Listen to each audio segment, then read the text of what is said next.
안녕하세요. 주부참치입니다. 오늘은 오랜만에 채권에 대해서 이야기를 해보려고 하는데요. 이번 달에 들어서 정말 변동성이 극심한 달인 것 같습니다. 저번 주에 피해 금요일로 모든 주식이 나락을 가더니 이번 주는 또 트럼프의 말 한마디에 올라갔다 내려갔다. 나스닥은 단일 기준 닷컴 버블 이후에 역대 두 번째 최대 상승률인 12%를 올렸는데요. 저도 아침에 이거 보고 진짜 뭔가? 오류인가? 하고 잠시 멍했던 기억이 있습니다. 그래서 그런지 저번 주에 공포 탐욕 지수가 4까지 내려가면서 극강의 공포 시점이었는데 조금 반등하여 13까지 올라왔습니다. 하지만 아직도 한창 극한 공포 구간이네요. 주가는 조금 반등한 반면에 이번 주는 채권은 정말 나락을 갔는데요. 3.8까지 내려갔던 10년물 국제금리가 다시 4.5를 넘어서 버렸습니다. 채권의 엄청난 폭락으로 트럼프도 놀라 관세에 대해서 한 발 물러선 것이라고 하는데요. 이때다 싶어 저는 채권을 주춤했습니다. 그래서 이번 주 열심히 나스닥과 채권을 주춤했는데요. 관세 이슈 이후에 나스닥을 꾸준히 매일 12%가 올라간 날을 제외하고 열심히 샀습니다. 연금 계좌에서 타미당을 전량 매도 후에 수익 실현하였고 나스닥으로 열심히 갈아타고 있습니다. 그 와중에 채권도 바닥을 기어 줍줍했는데요. 모으다 보니까 어느덧 에이스 미국 30년 국채 액티브 환해지 상품을 2,000주나 보유하게 됐습니다.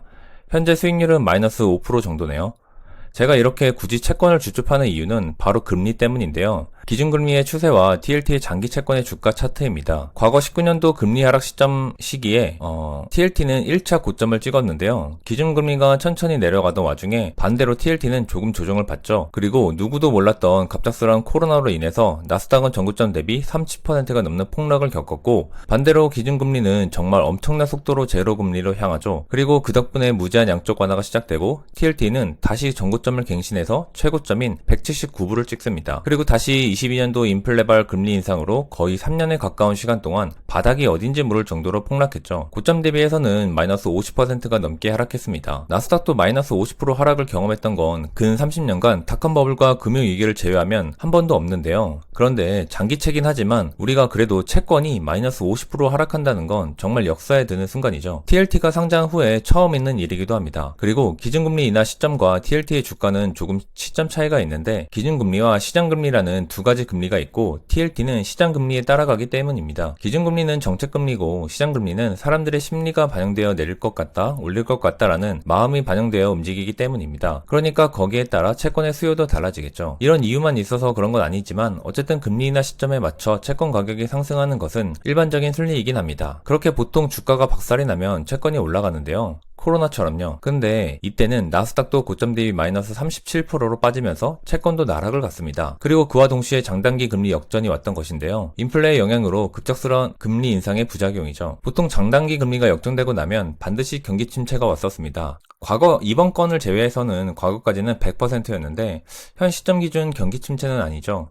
언젠가 올지 정말 이번에 오지 않을지 지켜봐야겠습니다. 트럼프는 금리를 내리고 싶어 합니다. 국채를 많이 팔아야 하거든요. 그런데 현재 기준금리는 4.5에서 내려오지 못하고 있습니다. 이번 주는 시장금리의 변동성이 엄청나게 심해서 3.8에서 다시 4.5까지도 올라가 버렸죠. 그 이유가 중국에서 보복하기 위해 채권을 다 던졌다고 하는데 아직 정확히 데이터화 되진 않았습니다. 현재 미국 국채의 보유 국가 현황인데요. 25년 1월까지 나와 있는데 일본이 무려 1,500조 원을 들고 있고 중국도 1,000조 원이 넘는 채권을 들고 있습니다. 만약 정말 4월 데이터가 나와서 중국의 채권 보유량이 줄었다면 그 이유가 맞는 것이겠죠. 중국이 채권을 던지면서 가격이 떨어지고 달러 약세까지 일으켰다고 하기도 하네요. 달러의 변동성도 이렇게 극심한 걸 보면 안전자산의 대표인 달러와 미국 채권의 지위가 흔들린다는 뉴스가 많이 나오고 있는데 정말 그럴까요? 저는 조금 다르게 생각하긴 합니다. 물론 일시적으로 흔들릴 수는 있는데 반대로 그럼 그 돈들이 흘러갈 곳이 있어야 합니다. 상식적으로 과연 어디에 투자를 할 수 있을까요? 미국보다 신용도가 높고 안전하다고 할 수 있는 국가가 과연 어디에 있을까요? 없습니다. 대체제가 없죠. 우리가 달러를 보유하고 미국 채권을 보유해야 하는 이유이기도 합니다. 그럼 우리는 무엇을 사야 할까요? 일반적인 투자자가 미국 채권을 직접 사는 일은 거의 없습니다. 대부분 대체 투자인 ETF를 하는데요. 미국의 대표 기관별 ETF를 살펴보면 초단기 SGOV, 단기 SHY, 중기 IEF, 장기 TLT가 있습니다. 기간에 따라 나누고 있는데요.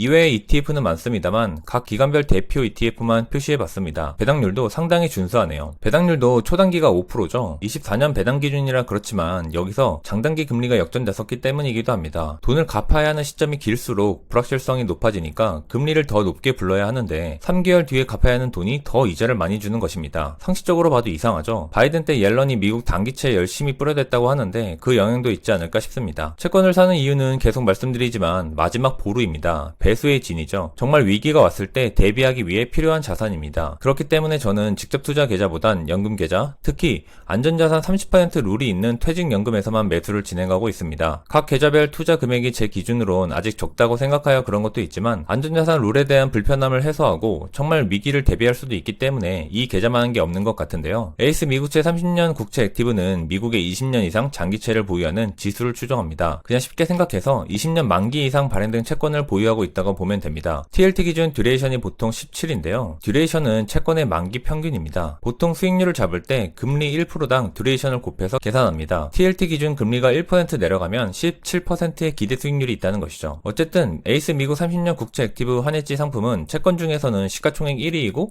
상장일도 가장 오래되었습니다. 이 ETF를 매수한 이유는 처음에 제가 채권을 투자할 당시에는 국내에 상장된 ETF가 많이 없었기도 했고 거의 유일한 대안 수준이었습니다. 지금은 커버드콜 전략을 쓰는 상품이나 나스닥과 채권 혼합으로 만들어진 ETF도 많은데 저는 혼합은 별로 선호하지 않기도 합니다. 이도저도 아니기 때문인데요. 어쨌든 환해지로 그동안 환율이 폭등하던 시기 혜택을 받지 못한 것이 아쉽지만 반대로 이제 고환율에서 환율이 내려온다면 이것이 반대로 약점이 아니라 강점이 되는 종목입니다. 배당률도 4%가 넘네요. 꾸준히 보유하며 월배당을 받다가 금리 폭락과 본격적인 양적 완화 시점에 매도를 준비하고 있습니다. 환해지가 드디어 빛을 발하고 있습니다. 달러 인덱스가 드디어 100을 깼는데요. 물론 종가로는 다시 복귀했긴 하지만 원달러 환율은 1420원까지 떨어졌고 달러 인덱스가 100을 깬 건 2년 만입니다. 달러 인덱스 하락만큼 엔화는 반대로 가치가 올랐는데 원화는 생각보다 많이 내려가진 않았습니다. 원화가 그만큼 가치가 없다는 뜻이겠죠. 그리고 트럼프는 언제나 이야기했습니다. 달러 약세를요. 수출을 살리기 위함이죠. 정말 오랜 시간 고달러 시대를 살면서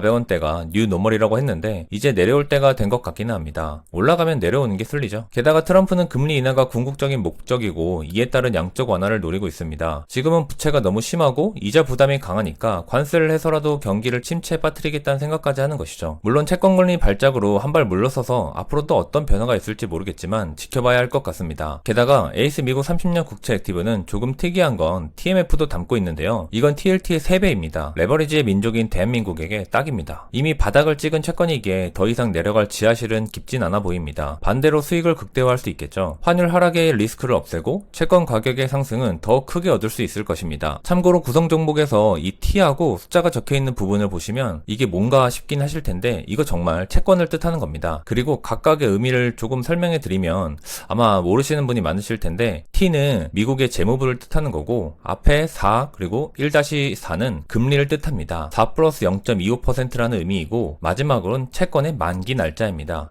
54년 8월 15일이죠. 30년 국채입니다. 채권을 주축하면 미래를 대비하고 있지만 사실 제 전체 계좌에서 차지하는 비중은 10%입니다. 지금 같은 시기에 채권을 보유하는 게 가장 적절한 시기라고 생각하기도 하는데요. 금리 인하까지 생각보다 더 많은 시간이 필요할 수도 있긴 한데 결국 내려갈 것이라고 생각하기 때문입니다. 채권은 방패이지 창이 아닙니다. 채권으로 100%, 200% 수익을 내겠다는 생각은 조금 과한 생각인데요. 저도 현재 기준금리 기준에 4.5이기 때문에 최대 2.5 그리고 조금 타이트하게 잡는다면 3.0 정도까지 기다리며 수익을 가져갈 생각입니다. 물론 그 중간에서 경기 침체가 크게 와서 다시 제로금리가 가게 된다면 저는 더 큰 수익을 얻을 수 있겠죠. 에이스 미국채 기준 대략 단가로는 한 1만원 정도 이상이겠네요. 그 이상부터 매도를 시작해볼 생각입니다. 저도 나스닥이 저가 세일이라 열심히 지금 줍줍은 하고 있는데 이렇게 창만 매수하는 것보다 방패도 있을 때 미리미리 구비해 두는 것이 좋다고 생각합니다. 지금 사실 바닥에 널브러져 있잖아요. 이럴 때 줍줍하는 게 이득이겠죠. 결국 눈이 오나 비가 오나 열심히 본업으로 번 시드를 주식 그리고 채권 줍줍하는 게 여전히 답이라고 생각이 듭니다. 오늘 한 주도 고생 많으셨고 다음 주에도 진짜 뭐가 있을지 어떤 버라이어티가 있을지